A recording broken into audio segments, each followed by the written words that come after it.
निकाल लेंगे एक साथ हम लोग।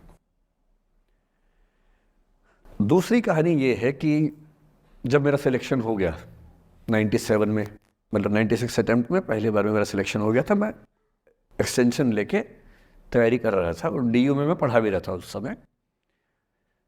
तब मैं शायद डीएवी कॉलेज में था या अग्रसेन को, मैं 2 जगह पढ़ा है डीयू में, तो उनमें से किसी कॉलेज में पढ़ा रहा था उस समय में। तो उस समय एक लाइब्रेरी है कैंपस में ही, सेंट्रल रेफरेंस लाइब्रेरी, आप जानते होंगे, CRL बोलते हैं, जो विवेकानंद जी की स्टैचू है उसके सामने ही वो लाइब्रेरी है। उस लाइब्रेरी में नीचे सब बैठ के पढ़ते हैं और टॉप फ्लोर पे रिसर्च फ्लोर है जहाँ MPhil PhD वाले बच्चे पढ़ते हैं। मैं उस समय शायद PhD कर रहा था या MPhil खत्म हुई थी, वहीं बैठता था, पढ़ता था रोज़। कई दोस्त पढ़ते थे हम लोग वहाँ। हम सुबह 8 बजे लाइब्रेरी खुलते ही वहाँ घुसते थे, रात को 1 बजे निकलते थे लाइब्रेरी बंद होने के समय। तो वहाँ एक छत थी, छत पे छोटी सी कैंटीन थी जहाँ हम लोग जब जब बोर होते थे दिन में 3-4 बार जाके चाय पीते थे। चाय पी ली, बिस्किट खा लिया, थोड़ी गप्पे मार ली, वो सब वहाँ करते थे। तो वहाँ मेरे बहुत सारे दोस्त थे, उनमें से कई लोग अब बहुत सीनियर सिविल सर्वेंट्स हैं, कुछ लोग प्रोफेसर्स हैं DU में। 2 बच्चे थे मुझसे जूनियर, 3-4 साल जूनियर थे, बड़े प्यारे बच्चे थे।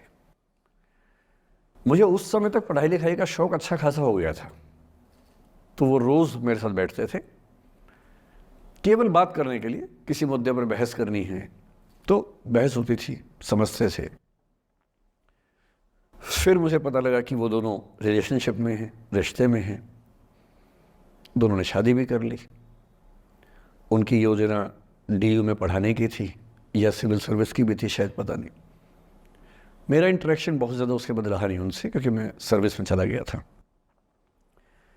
इतने जिज्ञासु बच्चे थे दोनों, इतने जिज्ञासु कि उनसे मिलकर तबीयत खुश हो जाती थी कि हर चीज़ जानने का मन करता था उनका, हर विषय पढ़ने का मन करता था।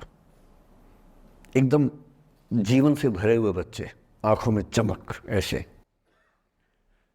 फिर दोनों की शादी हुई तो मैं शादी में जा नहीं पाया, क्योंकि मेरा रिश्ता सिर्फ लाइब्रेरी में 1 घंटा गप मारने वाला था, उससे ज़्यादा था नहीं रिश्ता उनके साथ।